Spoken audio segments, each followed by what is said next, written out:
Well, guys, welcome back. Back to the party. Okay, we got a lot of topics we're going to cover. I'm myself and Brent. I'm here with Luke. What's going on, guys? Good to see you again. Yeah. Last time we did an in-person episode, but we're back to virtual. Um, so let's get into it, dude. What's been going on lately? As far as what's happened since we met last week, a lot's going on. World War Three's kicked off, NBA Finals, transfer news, Club World Cup.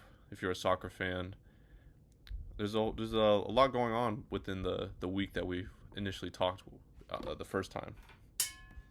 Yeah, dude, and we got to give a huge shout out to OKC.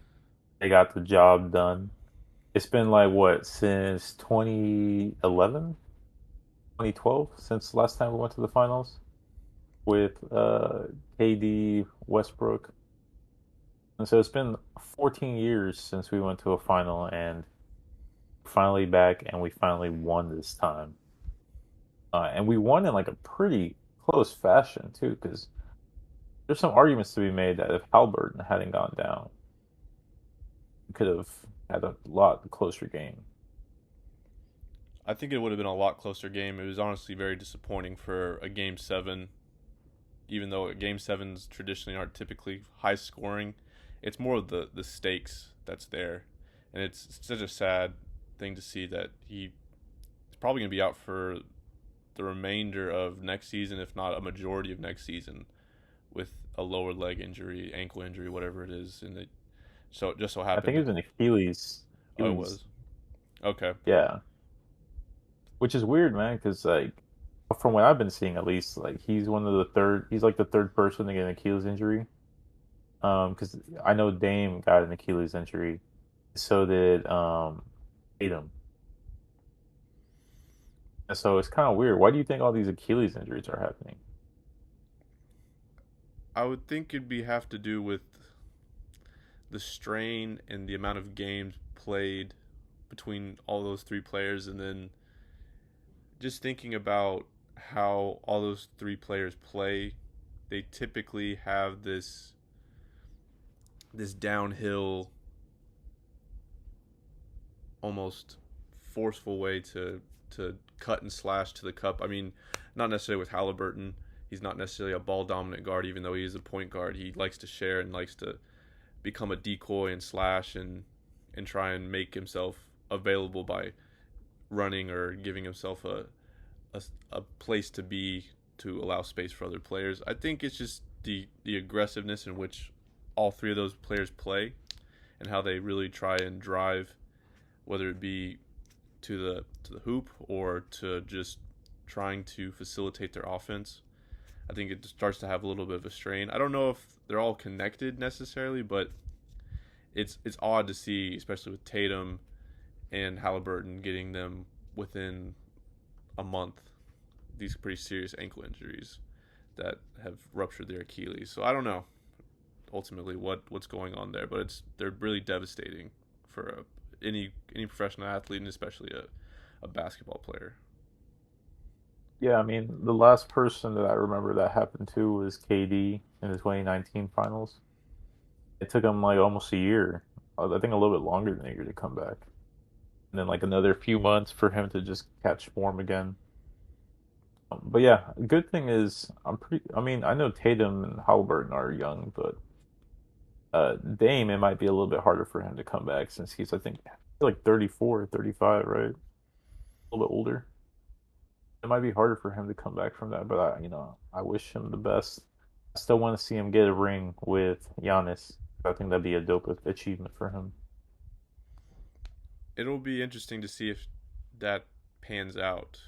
So far, the I don't know if you've seen the rumors, but Giannis has kind of floated that he's open to a move away or a trade. He's not necessarily forcing a move quite yet, but he's just kind of put it out there that it would be nice to entertain offers. And I'm not sure if it's going to be during the off season right now in the summer, but it will be interesting to see more towards January where the Bucks are with their record and with the trade deadline coming. Then will Giannis want to say, hey, I want to go to Houston or New York or wherever that's going to be available to take him at that point.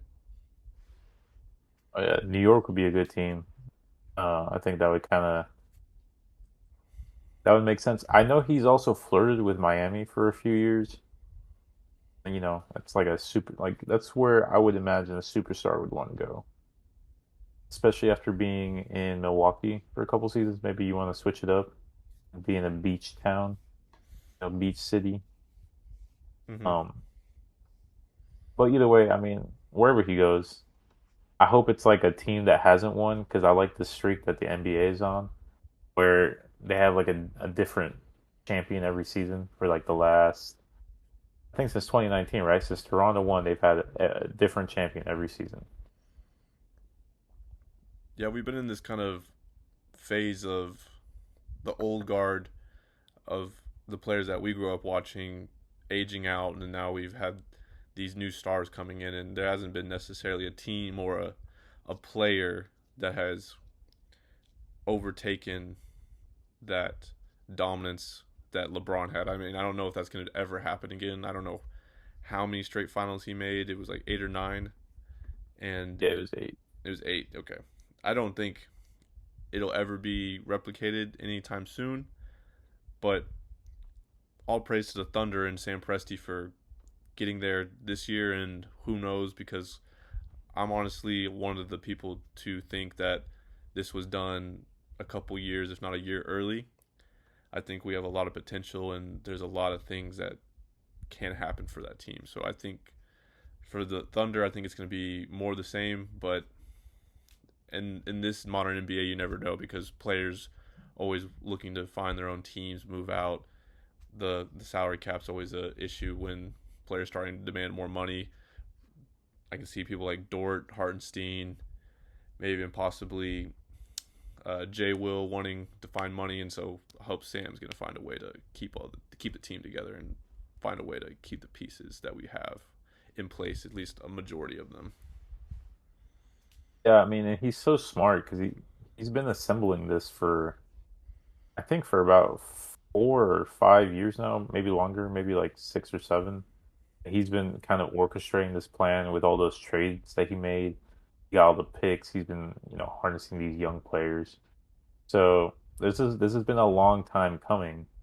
And I remember a while ago, whenever I think it was we traded KD is when it all started. When we traded KD, and then we started trading Russ, and then we were kind of like a shit team for a while. And we got like a lot of good picks. Um, and just within like 10 years, it's been less than 10 years. We turned it around. Now we have a championship team. I mean, I know we just won a championship this season, but we've been a good team for about 3 years now. We've been a good team, and even the times when we weren't in a phase of challenging for the title, we still didn't tank pretty hard compared to most franchises.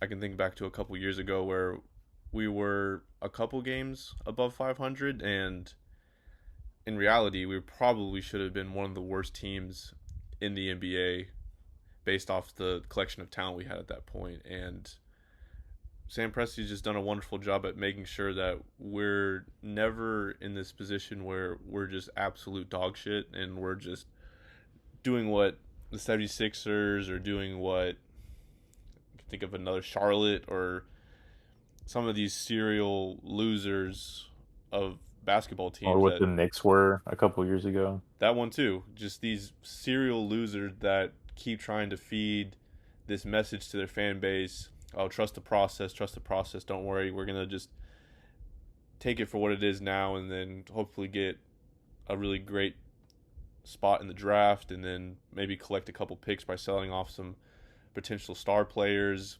just to bank on that this would pay off in a couple years. And I don't think anybody has quite done it like Sam Presti, and this is the true model of how you would want your franchise to be run, I think.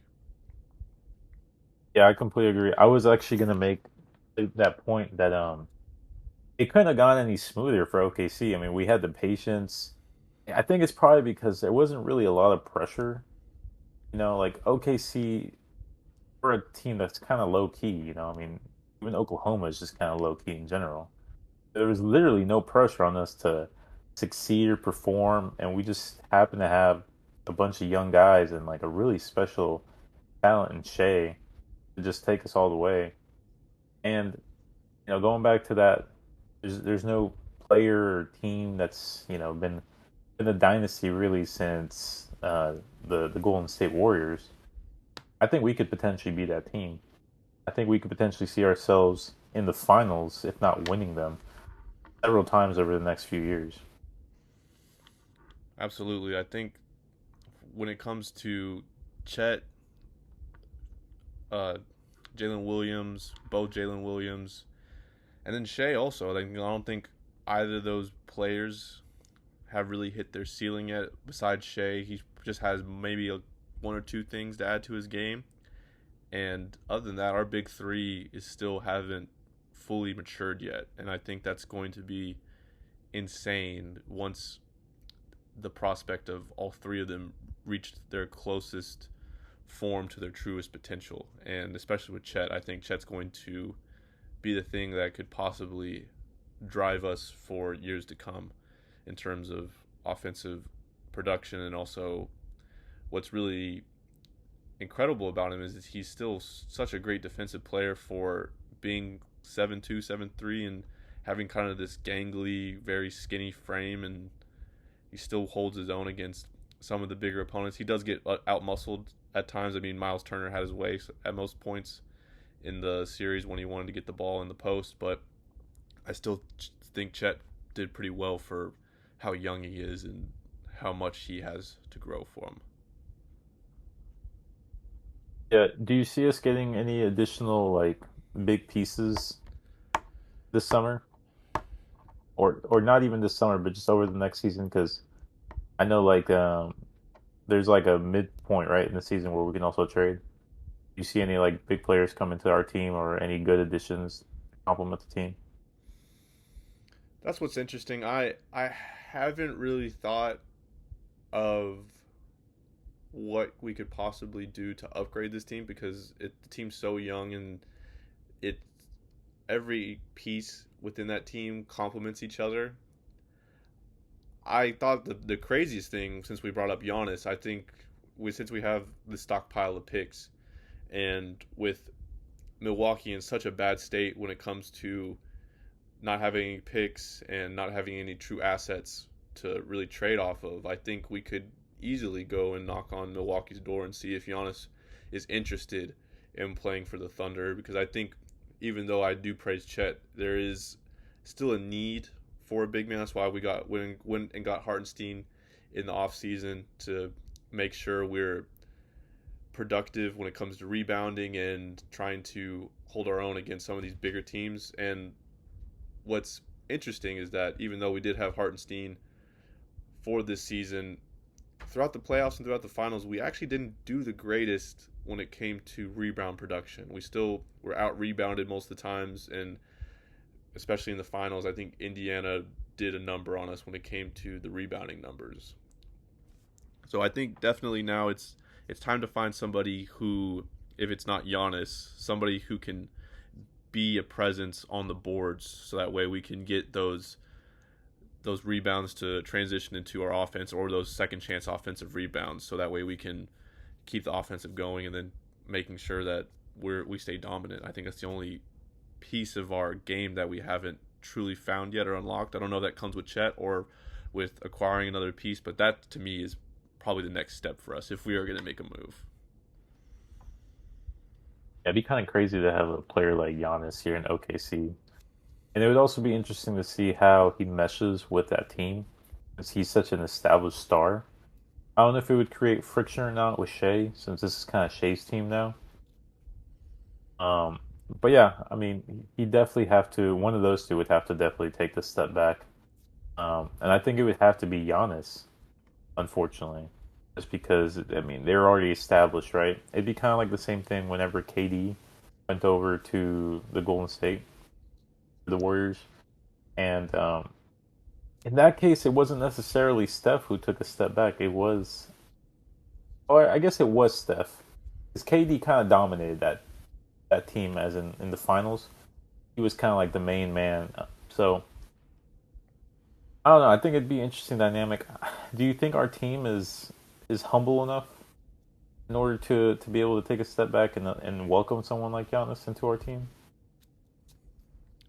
I would believe so. I mean, this is one of those crazy hypotheticals that would be interesting to see play out. But for the most part, this team is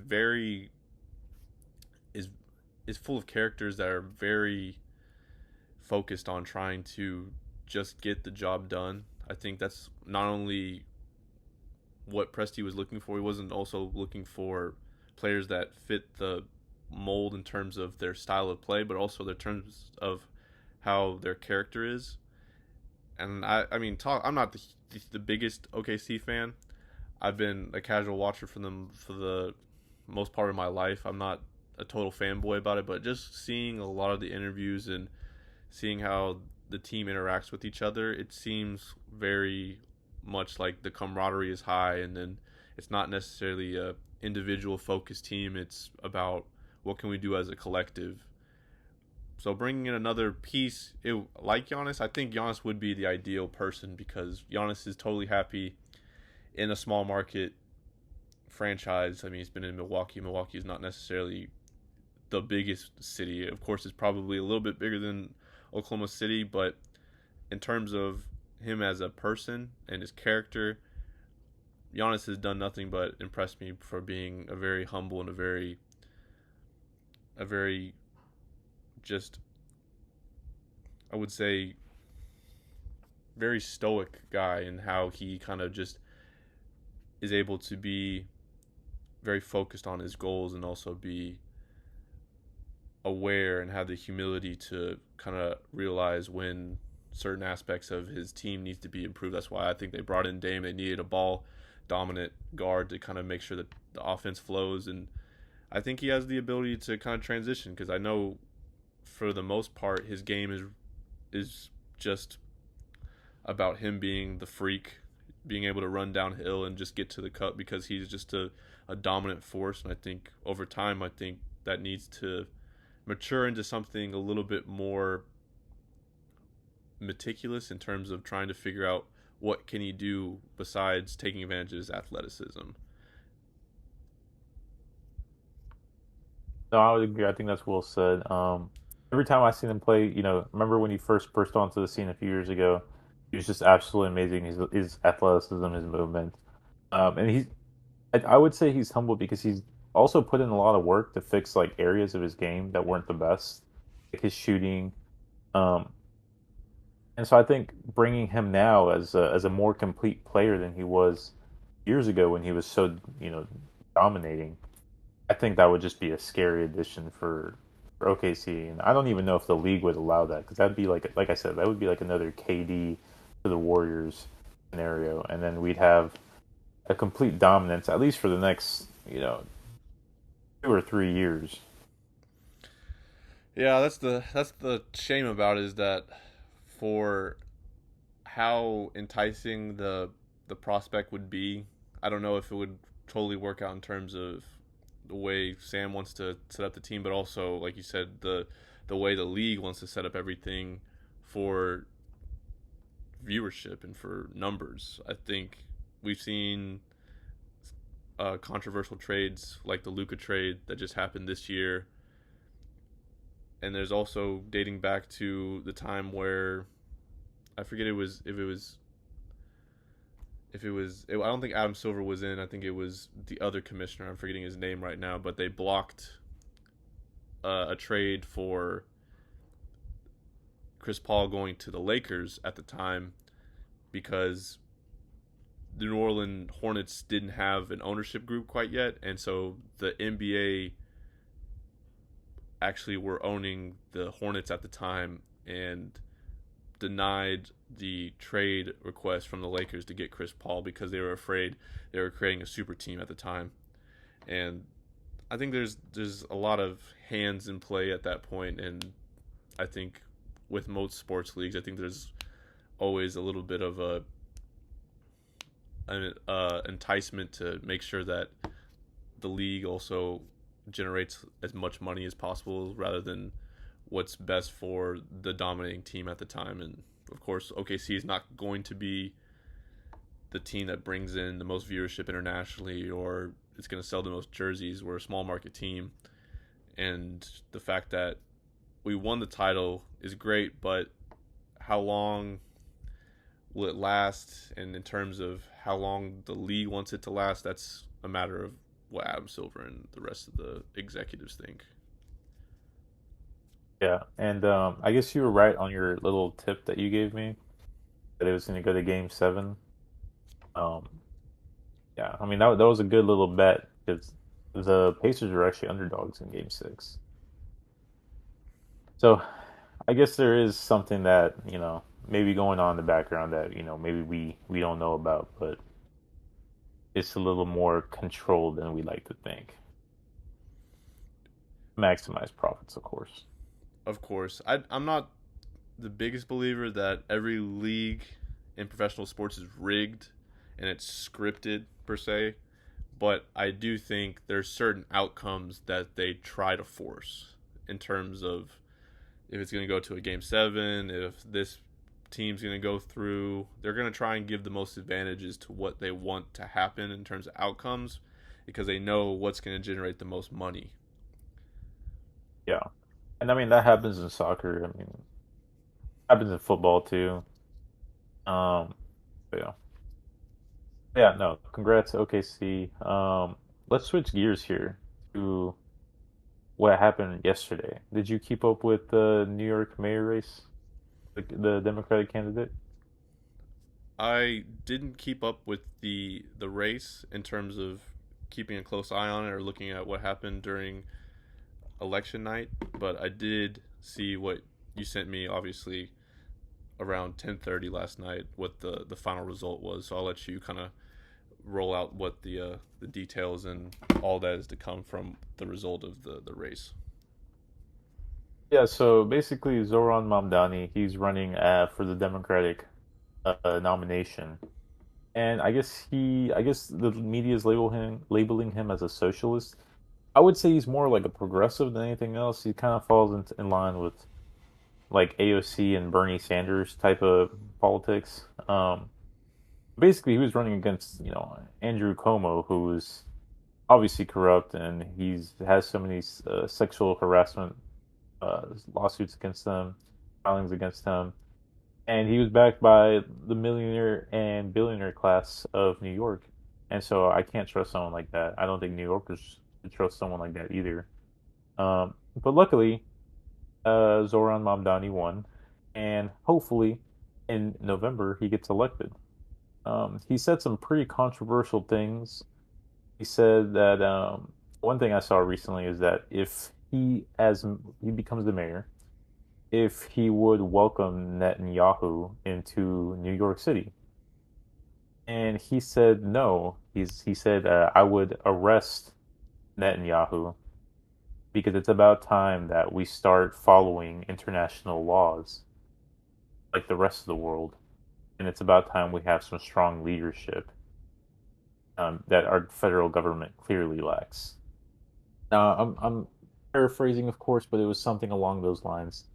Um, those are some very strong words coming from a potential mayor. Right? He's not even elected mayor yet, but I think it's that leadership and that basically the fact that he's not bowing down to anyone or he's not falling for the donor money or falling for the propaganda. He's just doing what's right. He's trying to represent his people. I think that's what makes him so charming. I think that's what makes him such an attractive candidate to the people. And yeah, I just hope that he goes ahead and wins in November. Because I mean, they have what Eric Adams, who is the current incumbent, and he's clearly corrupt. Um, Cuomo, who's going to run regardless. He's already running as an independent or whatever his party is called. But he's going to be on the ballot. So I think there's slim pickings. I think people are starting to wisen up. They're starting to see kind of that they're being lied to constantly by the media, by their politicians, and I think it's about time they start voting for people who just seem sincere and just want basic common things um, like education or more affordable housing or just common sense laws. I think that's long overdue in a lot of cities in America and in America in general. Especially the big metropolitan cities that are taking up a huge portion of the American populations. New York, Chicago, Miami, maybe some LA. LA, and then Austin could be considered one of those entering the forefront. But those cities are typically what everybody internationally kind of defines as America. They look towards as like the American pinnacle of these cities. And I, it's a shame that a lot of these cities have taken a turn for the worst in terms of cost of living, quality of life, and the overall just glittering glam of some of these cities have lost their sheen. And I think it needs to be a place where we need to turn back and try to focus on how do we rebuild these great cities. And I think it's a trickle down effect to how do we rebuild a lot of things here in America again instead of focusing on a lot of things overseas. And you can see kind of the playbook. A lot of the conservatives, especially in Fox News, playing the same similar playbook of, oh, he's a socialist threat, he's a threat to democracy, because he just simply wants to give services and try to implement plans to help everyday people rather than the millionaire billionaire donors that obviously are trying to prevent this. Like even the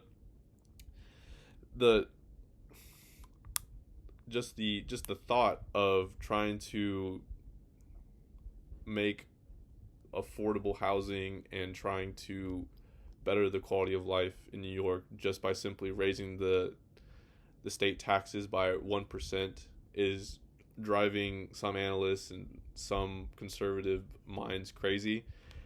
Even though New York has some of the highest state taxes in in the nation. I mean, it's like what 52 or 53%, and the fact that it, you can't raise it one more percent just to try and see if we can allow for the benefit of trying to help every individual person in that city it just shows like the greed or the fear and how most people are turning towards a different thought or a different candidate with ideas that, I mean, you can argue they're socialist in nature, but I don't necessarily think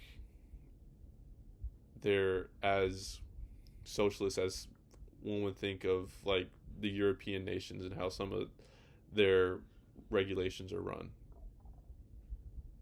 Yeah, I mean, and if you want to pull up the image while I go on this point about that Fox News screenshot that I sent you about how they're trying to paint him as a dangerous socialist. I mean, he like I said, he just wants some common sense laws. I mean, right now I have it pulled up. So he wants to raise the New York state tax. I'm sorry, the New York corporate tax. Right. Currently, right now it's at 7.25. Right, 7.25. He just wants to raise it to 11%, which is the same as New Jersey. And with that amount of raising the tax, he could cover all these social programs or programs that would benefit the majority of the citizens or the residents of New York City. So it's things like that that we can easily do as a developed nation, as a developed city like that. But they just don't want to because of corporate greed. That's just really upsetting, and I think it's upsetting. If it's upsetting to me, and I don't even live there, it's definitely upsetting to the people who live there and who have to deal with the high prices, have to deal with unaffordable housing, unaffordable groceries. It's just not common sense because they don't have to live like that. And so to have someone stand up for them, fighting for them, I think that's great. Are you able to pull up the image? Yeah, I just showed it on the screen. Yeah. So I think. things like that are helpful. Um, and yeah, we'll just have to wait and see till we get to November. I think I'm confident that he's gonna win though, unless God forbid, something happens to him, which you never know when you speak out against a certain part of our society. Yes, God forbid that doesn't happen. I think it should be a fair race, and may the best man or woman win with the best ideas forward, not necessarily the amount of backing or the funding they get from the powerful families or the corporations that run this nation, sadly. So, do you want to play that clip that you sent with Zoran? Yeah, of course. And this is just a little bit of his speech for when he first realized that he got first in the primary. In these dark times, I know that it is harder than ever to keep faith in our democracy. It has been attacked by billionaires and their big spending, by elected officials who care more about self-enrichment than the public trust, and by authoritarian leaders who rule through fear. But above all, our democracy has been attacked from within. For too long, New Yorkers have strained to find a leader who represents us, who puts us first. And we have been betrayed time and again. After so many disappointments, the heart hardens.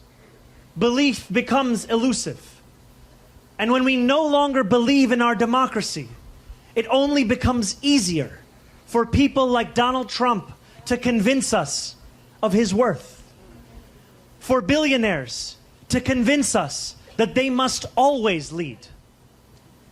As FDR said, democracy has disappeared in several other great nations, not because the people disliked democracy, but because they had grown tired of unemployment and insecurity, of seeing their children hungry while they sat helpless in the face of government confusion and weakness.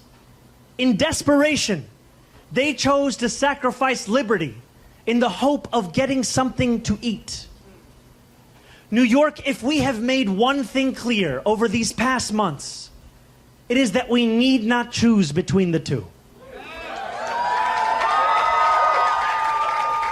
We can be free and we can be fed. We can demand what we deserve. And together we have built a movement where everyday New Yorkers recognize themselves in our vision of democracy. All right. Were you able to hear any of that? Oh, I can't hear you now. Oh. No, I thought you were just gonna screen share it, but when I realized that you were just playing it on your end, I just played it so I could watch it because I hadn't seen it either. Okay. Um, but no, yeah, I like that. I always like it when they throw in an FDR quote. That's how you know that you're really, progressive. Um, yeah, man, I think one of the most impressive things he's also just only 33, Mm-hmm. and so he has basically like our generation's perspective on things.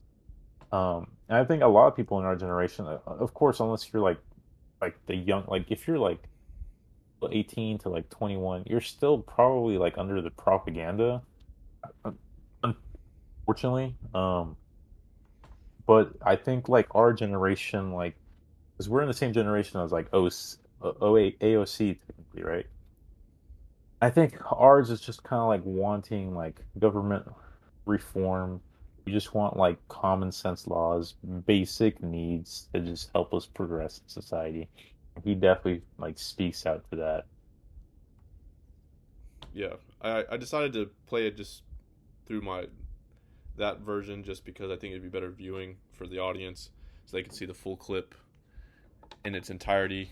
And then, yeah, just to piggyback off what you said, I think he brings off a lot of great points that a lot of us within that similar generation are trying to vocalize. And I think what resonates with me the most is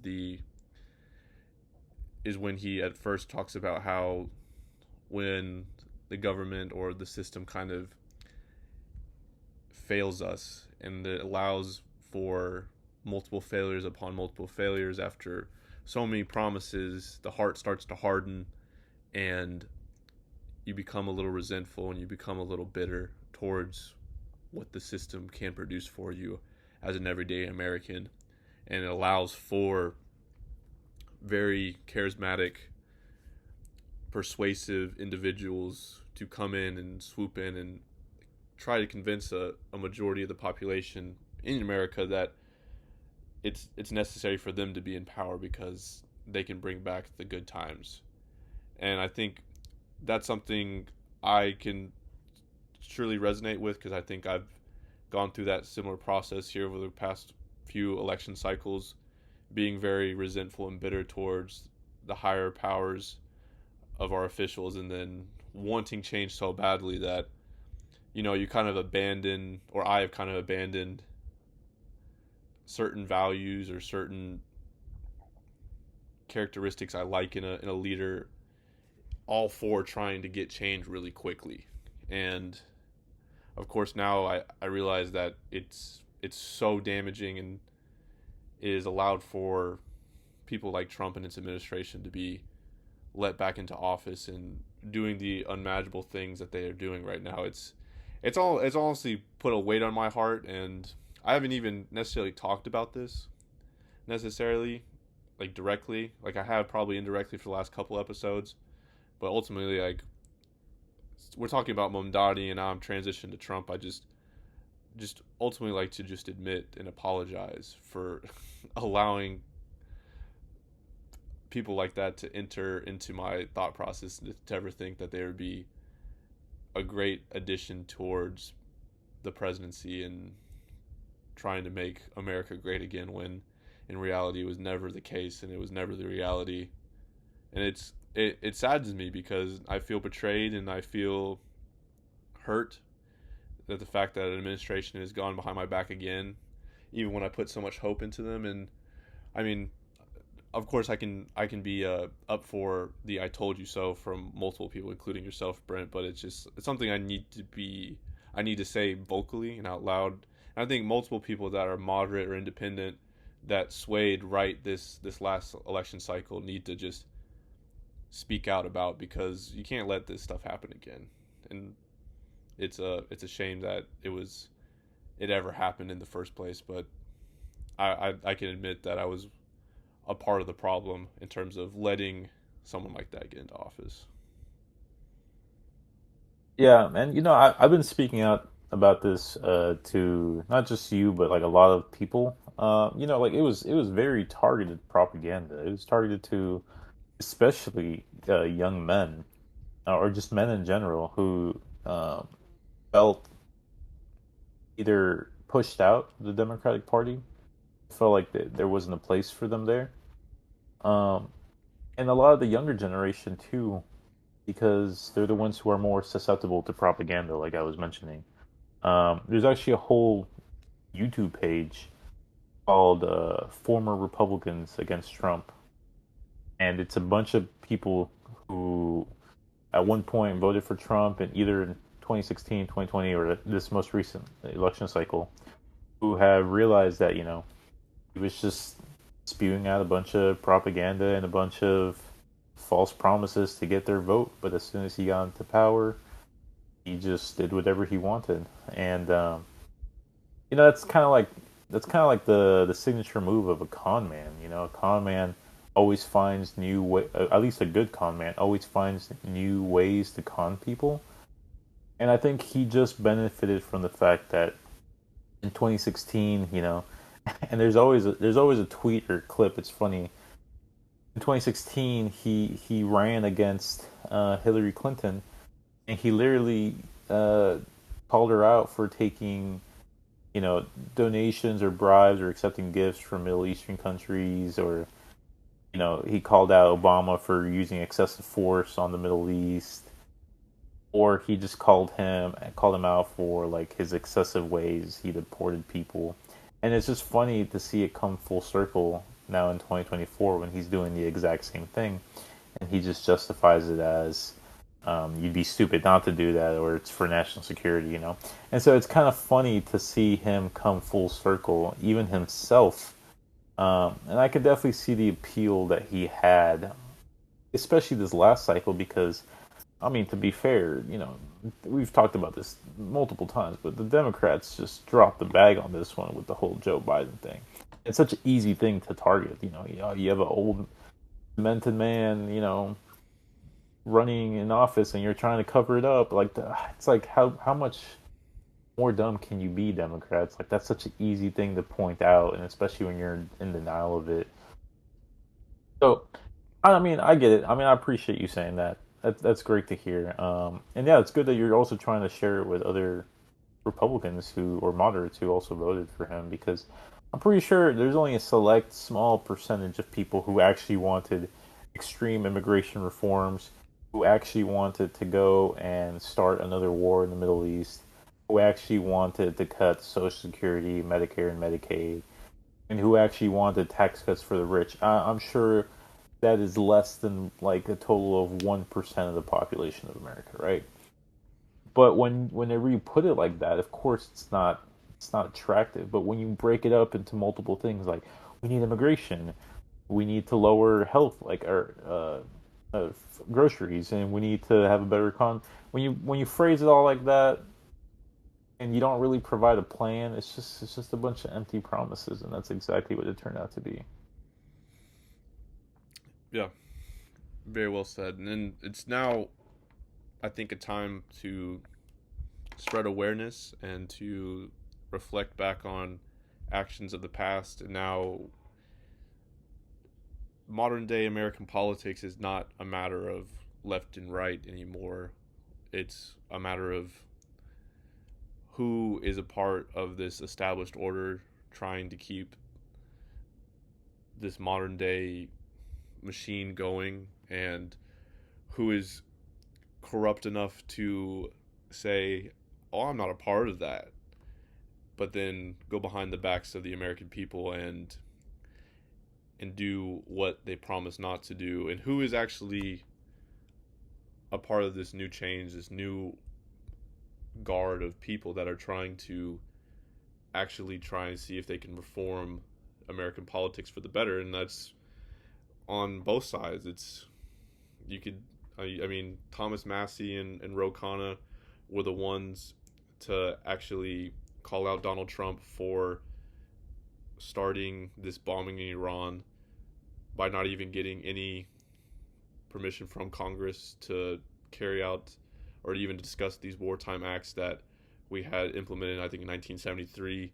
There was no form of debate or no heads up. There was just a simple call to action and an order, and causing now irreversible damage, because even with the ceasefire at this point, we all know it's not going to be kept to its word, especially by the Israelis, and they never keep up a ceasefire.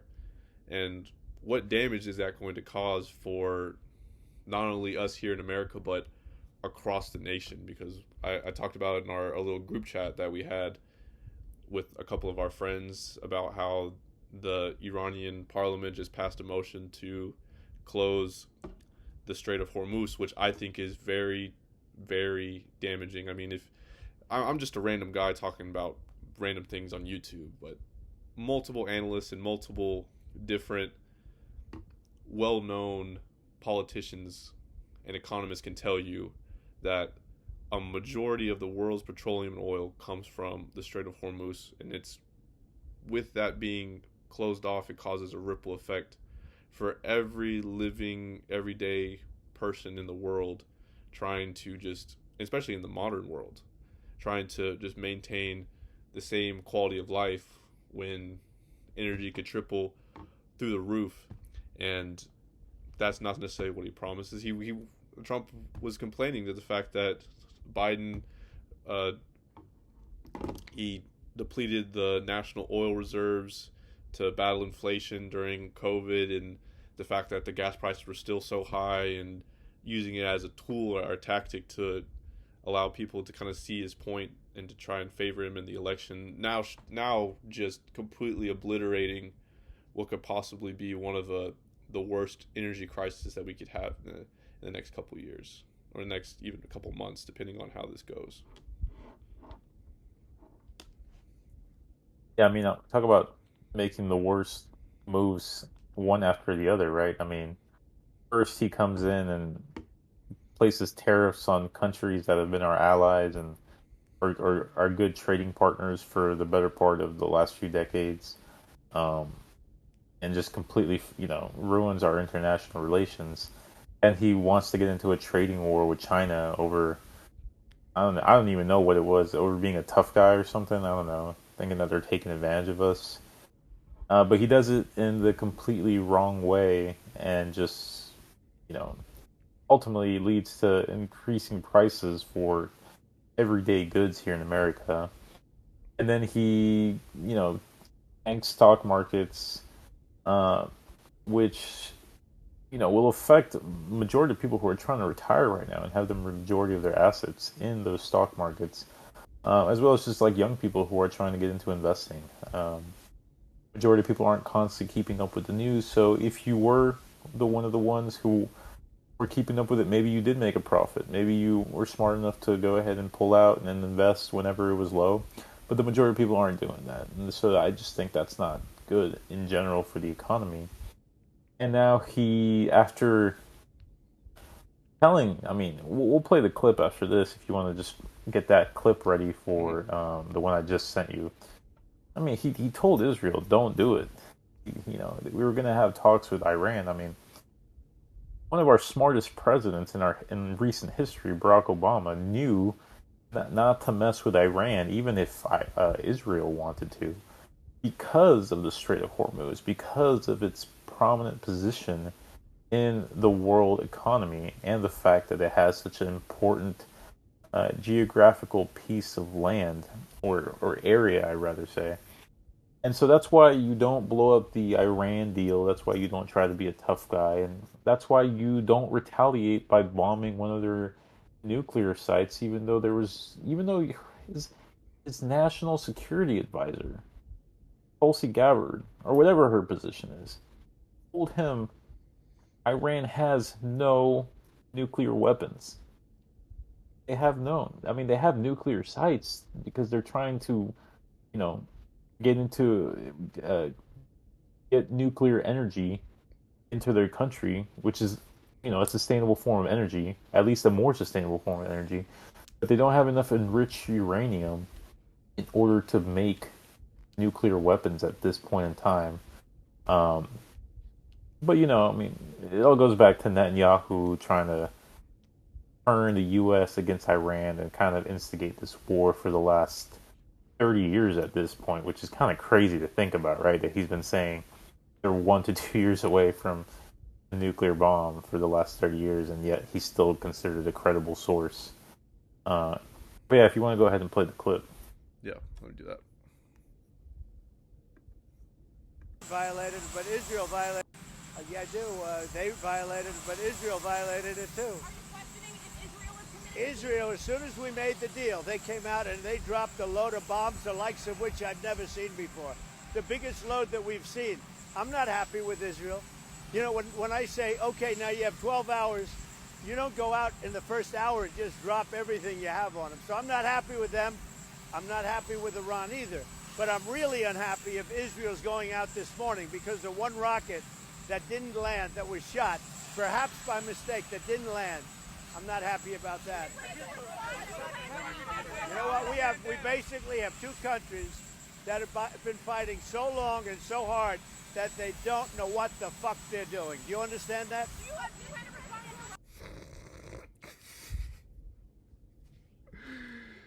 It's hilarious to see a president talk like that in front of the media, man. Like, it's like I guess it's a very serious subject matter, and it could cause World War III. But the fact that he's like, there's so many loads, I've never seen the biggest load I've ever seen.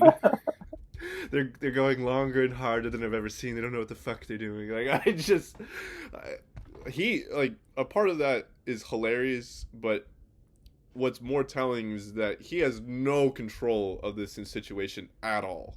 No control. No, he doesn't. One thing though, I do have to give him credit for is the fact that he did call out Israel. Because I've never seen any president call out Israel like the way they did. Um, and he just explicitly said, like, I'm also upset with Israel. So I forget what I saw a clip a long time ago, and I wish I had it saved. I probably do somewhere, but basically they were saying that the whole point of World War III, this war has been planned out for like decades ahead. The whole point of World War III is so that the Zionists and the Muslim world can take out each other, and it will only be complete whenever they eradicate each other. I don't know where I saw that. I don't know if it holds true or not, but at this point, I think it'd be in America's best interest to stay out of this one, um, because you just never know how far this is going to go in. Because clearly, like you said, America can't stop Israel at this point.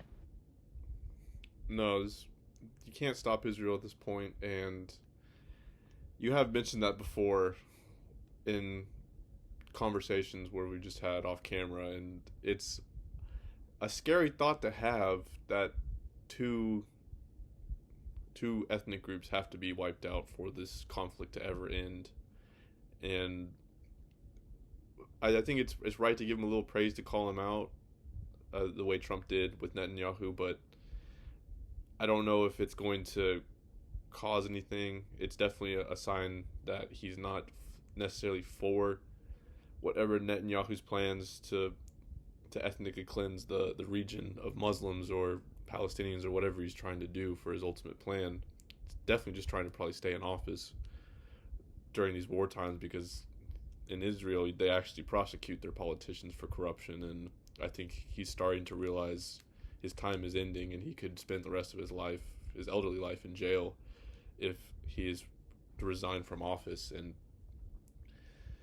I think we should stay out of it. I'm not a total isolationist to where we should just completely let them kill each other off, but we definitely need to restrain ourselves from having any more direct contribution into this conflict. Well, I mean, okay, so I'm not of I'm not saying you are either, but I'm not of the thought process that we should let them kill each other off. I think there's one clear solution here that any reasonable person without, um, like money coming from one specific group. I think just an objective person who's intelligent enough and can look at this and would say, well, we gotta stop funding Israel because they're clearly destabilizing the whole region. And they're starting shit with Lebanon. They're starting, they're currently committing war crimes and humanitarian crimes against Palestinians. They're killing reporters. They're killing, like they're shooting down food trucks. They're shooting down medics. Like all the things that Israel's doing right now does not reflect anything of what America has stood for in the past, at least publicly. I know we do a lot of like shady behind the scenes shit, but it also doesn't stand for what a lot of the world wants in that region. It's just that, and we'll play the Bernie Sanders clips here in a sec because I think that's a really good. I think he explains it really well. But it's just the fact that there's so much corruption and so much donor money in our politics that we will not stop sending the money, even though that's the correct move. That's what the president should do. He should stop sending the money and say, we won't back you anymore. And then maybe, we can actually have some peace in the Middle Eastern region, if we actually like become strict. And I mean, we could have easily had allies in the Middle East if we had just done things a little bit differently. I mean, even in Iraq, like, Saddam was a pretty, from what I've even heard from my Iraqi friends, Saddam wasn't the best leader. I mean, he kind of ruled with an iron fist, and so, taking him out of power wasn't necessarily the worst move. It was what came after that. It was the fact that we didn't do anything really to better the country. We just kind of let all these terrorist groups formulate in the region, which destabilized the country even more. So it's just like, if we're actually trying to improve and spread democracy, let's actually do it. But let's not do it because we don't want, because some leaders are saying let's unite the Arab world, like when they killed Gaddafi. He wanted to unite the Arab world. He wanted to create his own banking system. Same thing with Saddam. He didn't want to use the banking system. And so it's just like there's always ulterior motives here. We want you to follow the status quo, and if not, you're gonna fucking fall, and your country's gonna implode pretty much. And just that policy has not served us. I mean, we should take more of an economic and foreign affairs approach that like China is doing, but we should do that even better. Kind of like how we do with our European allies, right? Or like Japan and Korea, where we actually are like, at least, up until this administration, we actually were pretty good. We were doing pretty well. We had good economic ties. We backed each other militarily, and that's what we need to get to in the Middle East, man. I think if we make an ally out of the Middle East, we would be in such a much better position, man. But first, we just can't do that until Israel um is either controlled or there's some regime change in Israel. Right now, Netanyahu is just the one continuing to push for this war that I think the majority of the world doesn't want. The majority of the world doesn't want it, and the fact that they're equating this action of allowing foreign aid to come into Palestine and seeing these groups of refugees and survivors come and run to these foreign aid spots to try and find some type of food or supplies that they could use to survive. The IDF comes and picks them off one by one, and they equate it to a Hunger Games, the stupid novel that we have here in America. That's just some dystopian, I don't know, porn that we tend to entertain ourselves with, and the fact that it's going on halfway across the world is very sickening to the average person. And to get to a point where I agree with you, I think that trying to actually advocate for democracy in these places and allowing the people in that region to democratically vote for their leadership and to see how their country is run is something we need to be for without ulterior motives. We can't be trying to install people because we think of them as easy puppets for us to play war games or game theory with.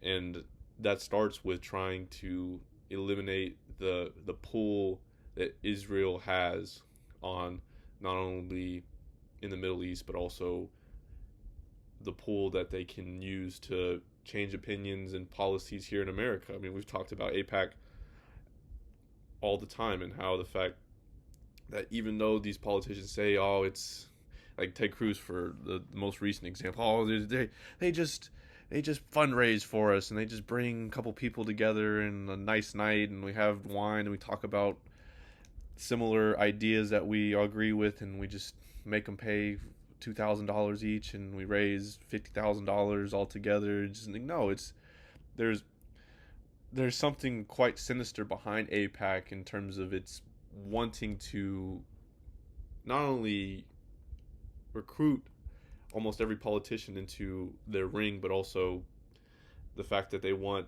to just implement these certain policies that are only favorable towards Israel. And it's funny enough that Ted Cruz talked about that some of the APAC leaders think that APAC isn't strong enough here in the U.S. only shows the kind of insatiable appetite that they have for wanting to deepen their roots into American politics and persuade and sway any type of situation into the favor of what Israel wants. And that's not saying that all people in Israel want this. Like you said, there's a difference between the this far right collective over in Israel that's currently holding office and the Jewish population that actually I think are much like people here in America, and I think they're very much similar to people in Europe or even people uh, on the West Bank and Palestine. I think they all are just people trying to better themselves and better their situation for their family and for generations to come. I don't think we necessarily think about wanting to to get an advantage by destroying another group of people in order to get that advantage. Yeah, and I mean, even if they successfully um do accomplish that, I think there will have to be a breaking point, at least here in America. I mean, America was founded on revolution, right? Like we don't like oppressive governments. We didn't like our king. Anytime there's been forms of oppression in America, people always stand up. I mean, change is slow, but it's always coming. I mean, it took over 100 years for slavery to finally end, and then over another 100 years for the civil rights to finally grant black women the right to vote, right? And now, in many ways, we're going backwards in women's rights and minority rights in general. And I think this is one of the, I would say, one of the scariest times in America in recent history because of the lawlessness nature of our politicians right now, or I wouldn't say our politicians, but I would say our government right now. The fact that we're turning a blind eye to so many things going on inside the country and outside the country. And it's time whoever takes charge of this nation following Trump, I think it needs to be a very strong person, needs to be a person who's ready to face the challenges, who's ready to put in the hard work, and also ready to apologize, even if it's not something they did on behalf of America in general, or the way that our country has been interacting with not only our citizens, but also the rest of the world. And we need to start taking accountability and ownership. And I think that's the only way we can ever move forward and prosper again, like the country that we were sold, or we were sold and told to be when we were young. Because right now it's not the country we are. No, it's not at all. I think when you're talking there, the fact that bringing up minority rights, it just happens to we're recording on the day after the Supreme Court ruled on not taking any action towards the way ICE and how the administration now is dictating deportations. There's no intervention of trying to stop this process of trying to just deport immigrants, whether they're criminals or not. It's only a matter of they're natural born or if they're here in the country legally or illegally, and then sometimes it's not even the case, but they're now just allowing this process to go on where they snatch up these people and put them in ICE facilities without any due process and send them off to a country that could potentially not even be a country of origin or a country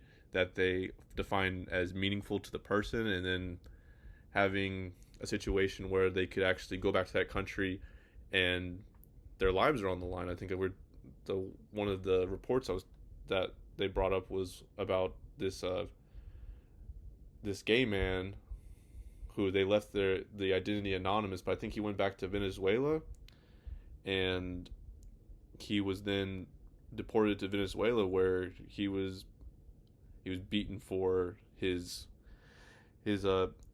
his sexual preference, and I think he was beaten to the point of death or near death. I don't necessarily remember the full details of the case, but things like that happen because we are allowing the system to go on, and there's no proper check that we've all grew up thinking of as kids in America, where there's a proper checks and balance, there's a democracy where everything's equal, and for the most part everything evens out over time. And at this point there's an overwhelming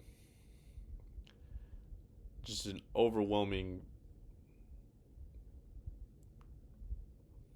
deterrent or wall that's preventing any type of democracy that we know of to actually dictate in a flow correctly that we so want to see. Yeah, and this, I mean, this has set us back a few decades, in my opinion. Just because it'll take a while for these Supreme Court judges, especially the more conservative ones, to kind of get out. Um, and then eventually, like, that's what it takes to pass these laws, unfortunately. I mean, when the Supreme Court rules that it's okay to deport someone to a third country that's not of their order, that makes no sense. We're going to send you to a country because we don't really care. We don't want to take care of it.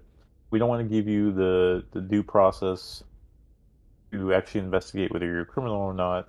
We don't want to send you back to your actual country. We don't want to. We basically just don't. We can't be bothered. Is pretty much. And so that's why countries like Mexico, and Claudia Scheinbaum, she has set up these centers along the border of Mexico, where whenever you are dropped off by ICE there, they'll actually give you like a prepaid card. I think it has like 2,000 pesos on it or something along those lines. And you'll be able to go ahead and use it and purchase things that you may need, like bus rides or airplanes, back to your city that you would like to live in, where either you have family or origin point there, or just if you have no fucking, business being there, at least you can like live off that for a couple, weeks. And she's also facilitating transport back to your country of origin if they just drop you off there and you just don't happen to be from Mexico. And I'm happy that she's doing that because unfortunately, like that just shows you how they're already anticipating America just dropping off a bunch of people and not taking care of it. Um, I can see how to maybe an American with like no foreign friends, that would be appealing because they're so like nationalistic and prideful. But to a person who's actually like traveled and seen the world and has interacted with all of other nationalities and like other cultures, you see that, I mean, these people are just pretty much the same. Like, they're just a little different. They like different food. They like different music. They have different practices, but they're all pretty much the same in general. Like we're just all trying to like have a family, get a job, find a way to provide for ourselves, and to just treat people so inhumanely just shows this underlying superior mentality where we see the rest of the world as inferior to us.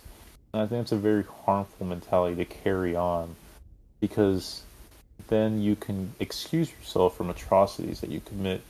That's what's happening here with like the immigrants, and that's what's also happening in Israel with the genocides going on of the Palestinians. And I think both, while they're in different degrees of severity, they can be linked back to that superiority mentality.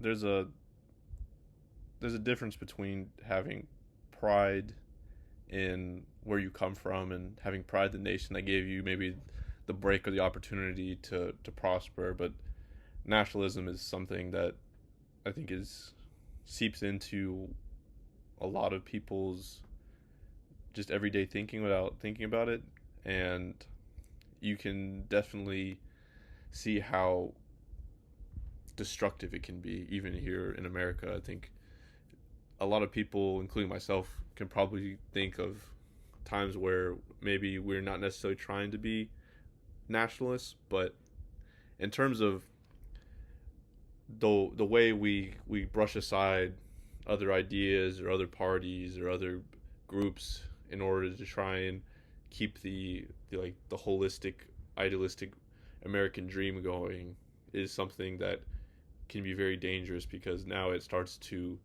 really allow real nationalists to come in and try to perpetuate this propaganda that we need a change, and that change can only be done by getting rid of X or getting rid of Y or taking care of these types of people.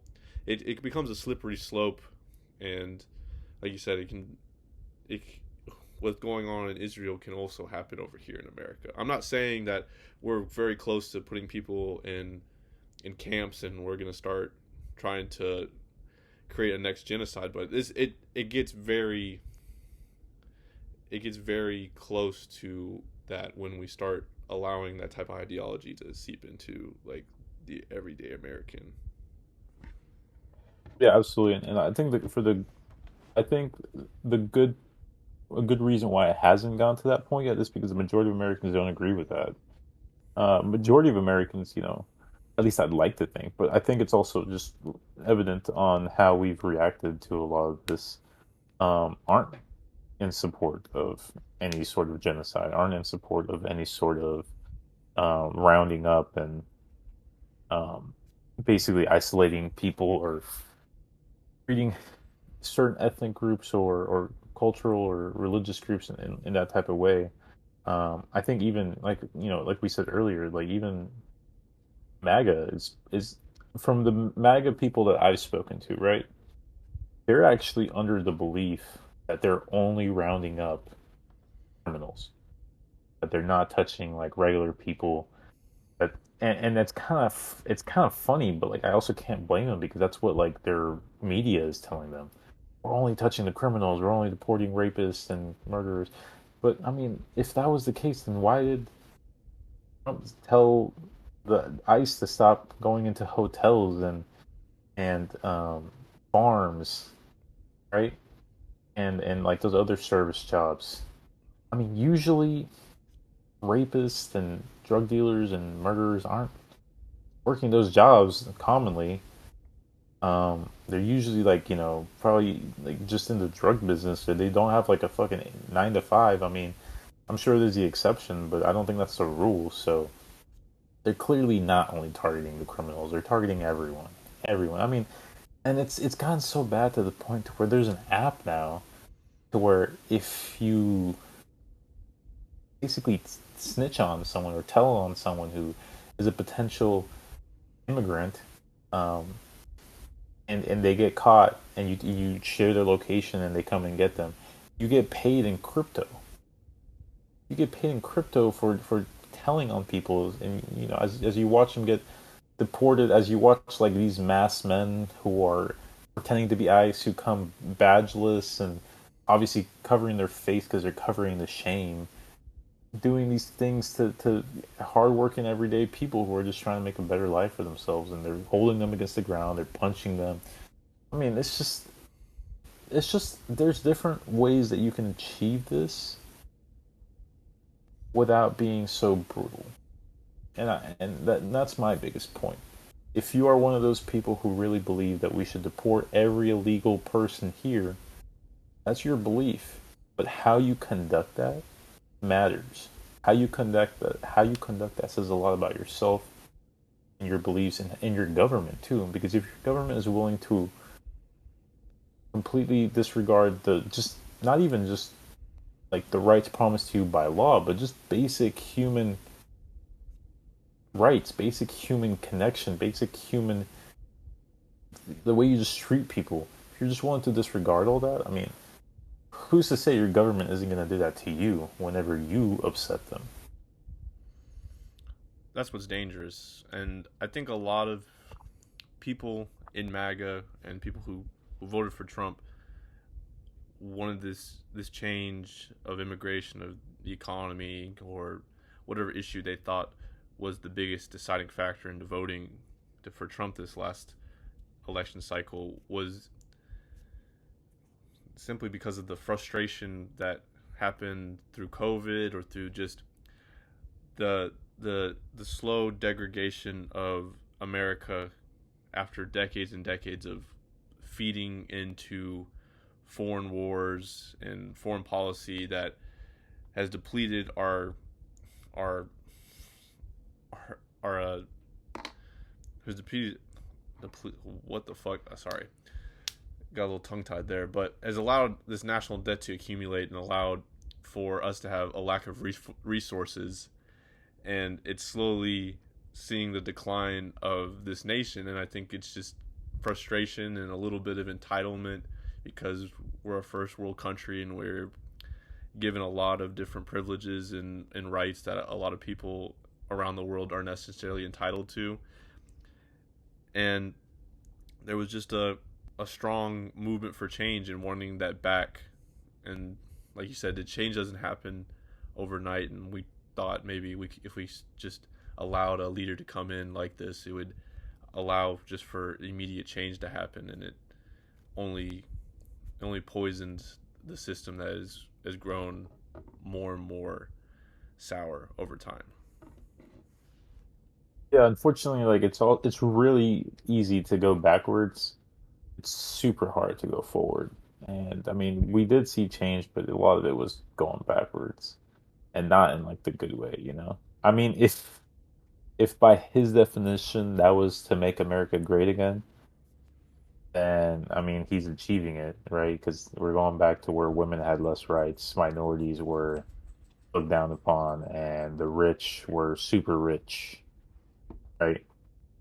So we're definitely going back to that America. Um, but yeah, I mean, at this point, I don't even know what's gonna happen. I kind of hope that he stands up to Israel, or Israel like ticks off his ego in some way. And by Israel, I mean Netanyahu's government. Because it would be great to see like Trump and Netanyahu go at it. Um, I don't know. That would, to me, I feel like that would maybe resolve some issues. Um, but then again, I don't know if Trump's actually like a tough guy or not, because something tells me that um, they got some blackmail on him or something like that, man.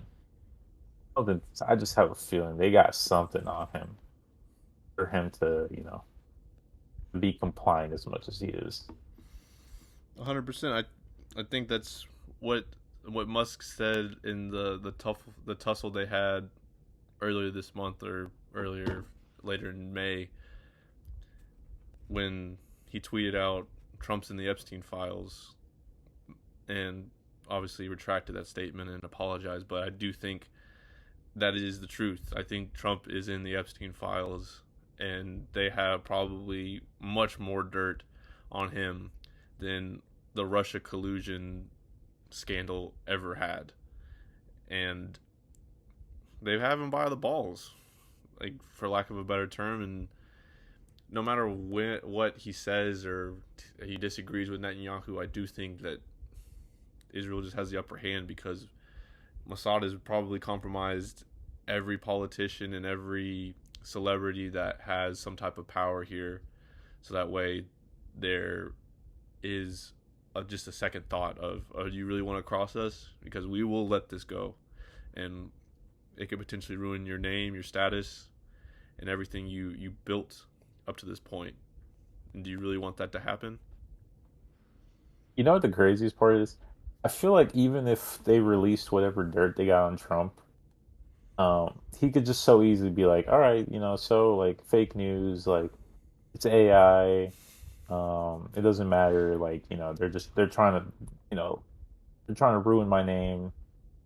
And then I doubt his fan base, like his true supporters, would actually care. I really do. That's the funny part about Trump in specific. I think he's the only politician that can get away with that. Because any other president or politician in America, their career would be over, right?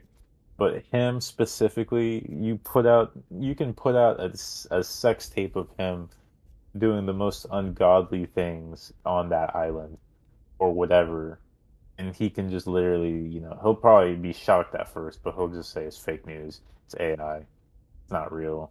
They're trying to, and then what do you have on him, right? And what? You gotta kill the guy at that point because then he doesn't care. He's already enriched himself. Like he's already made so much money from his crypto coin and all his like his little side hustles, like the watch he's selling and fucking shoes he's selling, and now he's gonna sell a cell phone. Have you seen that? I He's haven't seen starting his that. own cell phones. Bro, he's starting his own cell phone service. He's gonna compete with like AT&T and T-Mobile and Verizon. It's called Trump Mobile. They're like little golden phones. He's gonna offer them for like $45 a month. I'm not even shitting you, bro. That's the funny part. I wish this was like this is like a SNL skit. This is like some shit that they would make up, but it's so funny that it's not. It's slightly amusing. I mean, it's a good idea because I mean, from when it comes to like the cellular companies, it is run by a selective few, and I think that's something that needs to be one of the things that needs to be changed. But to have Trump, You really think he's gonna offer good service though? That's the thing though. well, that's what I was about to say. I don't Oh, think it's going to be a service that's actually able to compete with those large corporations, or even produce a service that's actually even satisfying for whatever random MAGA person that decides to sign up for that to get a gold phone. Like it's just at that point you're just collecting a souvenir for history, I guess. I, I guess when it comes to the MAGA fan base, I think Trump can do no wrong. Like you just brought up with, if he ever brought up a sex tape of whatever ungodly things he did on that island, there probably is 30% of America, which is his true fan base, that would probably just say, "Oh, it's just fake AI. It's not real," which is absolutely astounding to think, knowing what we know from Epstein and what we know from all these different like huge, big time figures in whether it be media or the entertainment industry having these weird sex rinks or these weird meetings where they take advantage of people in sexual acts just so that way they can just boost their ego and their power. And the fact that they would just say, "Oh, it's fake," is just shows like the amount of delusion that this MAGA fan base has for him, like the true MAGA fan base. yeah, and unfortunately, it's probably just another. Actually, realistically, it's just another con. Actually, it's like everything he does. You know, he started university, got all your money, went bankrupt. Started a casino, got all your money, went bankrupt. Everything he does is a going out of sale business. Sell everything for a marked up price, offer the worst service, go back, like don't fulfill any of your promises, and then file for bankruptcy. That's what he did with the Trump meme coin too. It's gonna be the best coin. Reaches like I think I don't know how much was it. It was a pretty big amount. Yeah, I remember it got all the way up to like 115 or $130 per coin. I think it had like a couple billion market price, but now the coin's like $15. He pulled out most of the money. And like I said, everything is a going out of sale business for him. And I think it's now time for him to go out of sale. And I don't know if you saw the motion for impeachment was at least passed in terms of it was tabled, and like 138 something Democrats voted for it to be tabled right now, since the I forget the jargon for it. I think AOC tried to explain it on one of her IG But yeah, lives. because he attacked without Congress's approval. Mm-hmm. But the the motion for impeachment came at the same time for them to make a decision, and since a lot of them didn't necessarily get to read the whole story and see if it was airtight enough to move on for impeachment, that's why they tabled it at this time for at least temporarily, so that way they can hopefully develop a case to make sure that whatever gets through Congress can actually get to the Senate with an actual strong case for him to be impeached. Of course, them having not having the majority is obviously something of an obstacle, but as of now, I think both parties are starting to kind of look at each other in terms of like maybe the level-headed ones in Congress and the Senate are starting to look at each other like this may be something we might need to take action for. Yeah, and it's funny 'cause that what that reminds me of, and I'll send you this so you can share it on the screen real quick. I think it was much like everything else he does. It's always hilarious, but not in the way that you think it would be. It's hilarious as in like you almost can't believe it's real. Um, so let me go and send. But basically, after AOC called for his impeachment, this is what he said. And I like how, as always, like he goes off on these little tangents. So he basically just calls, he says, stupid AOC, one of the dumbest people in Congress, which obviously is like, not true at all. She's very smart. Um, it says she's not qualified for office. Um, and then, of course, he makes it about Biden. He says, uh, he didn't say anything about, like, he starts talking about Ilhan Omar, and then he starts talking about Biden, and then he starts talking about Chuck Schumer. He calls Chuck Schumer a Palestinian. Chuck Schumer, who it's towards the end of the tweet, he says she better start worrying about her own primary before she thinks about beating our great Palestinian senator, Brian Chuck Schumer. It's just so funny because Chuck Schumer is Jewish and he's 100% funded by AIPAC.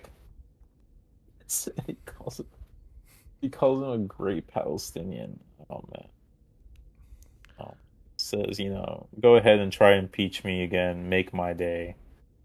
Um Oh yes, here we go. He says we're just not coming back from the radical left experiment with Sleepy Joe, Kamala, the auto pen.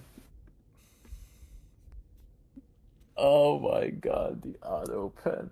The pen, the automatic signature pen that almost every president has had, because there's just no way that they can constantly sign everything. But meanwhile, while we were bombing Iran, Fox News was showing again for the 20th time the auto pen conspiracy with Biden. It's a fucking joke, bro. It's a joke. Yeah, you're chasing Oh my. ghosts, chasing nothing stories just to keep the public entertained and then just to keep them in fear of just constant war. We need to bomb these people because they're just going to nuke us and they're going to cause the next Holocaust. And do you want that to happen on your time and on your life? And it's just absolute, just sickening propaganda. Yeah, I mean, shit. I remember when I read that tweet, I couldn't stop laughing. But it's just so dumb. It's so stupid that it's kind of funny. It's fucking I think that's just the way I cope with it. Because in reality, it's like it's kind of devastating that like a world leader with the most nuclear bombs is typing shit like that. I hope whoever is actually in charge of the nuclear bombs is like they're kind of looking at each other like we're not gonna let this guy touch him, right? Like nah, because for sure you need like a high ranking like military officer and the president to be there, and I hope it's not Pete Hegseth because he's just gonna do whatever Trump says. I mean, you saw his posse of yes men whenever he was given that little speech. He's just ridiculous, man. I think he needs like a friend. This is some of the stuff he just tweets out or puts on True Social. Just stuff you just need to say to a buddy, just a vent. And I just don't think like somebody of that high a status should ever be like typing out these deranged paragraphs. Like they're hilarious. They're so funny. In like out of context, if you just read them, it's just like the ramblings of a deranged man. But in reality, you think about it as like, oh, this is the leader of the free world and possibly one of the most powerful nations in the world. The fact that he has time to do this multiple times a day is just incredible to comprehend. Yeah, no, he's definitely he's not running the country. He's you know what's funny? It's funny that like probably everything he's accusing Biden of like being sleepy and sleeping on the job and he's probably doing he's probably doing that. I mean, he we all know he goes to play golf like several times a month with taxpayer money flying him out there and he charges the golf course, his own golf course. He charges himself for playing golf on his own golf course. And then he charges all the hotels that he owns to Secret Service.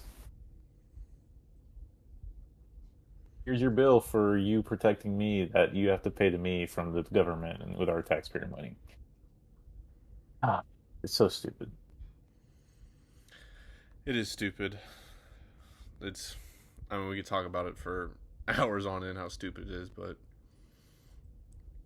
Yeah, I've kind of run out of I, things I to. think we're I think we're good. I think we covered all the topics. We didn't go over all the clips, but that's fine. We'll save it for some other time. No, I think just getting back to posting regularly is what we're trying to achieve and getting more content out there. So if you don't like the flow state yet, it'll get better. You know, just trust on it. Yeah, no, I thought it was fun, but yeah, I think we have a lot of good clips from this, um, especially that last. Please, like, I'll help you clip that last Trump tweet because that shit was funny, man. Okay, definitely. I'll send you all this, and I appreciate anybody who watched this, and we'll see you in the next one. Yeah, thank you guys for watching. We'll see y'all next time.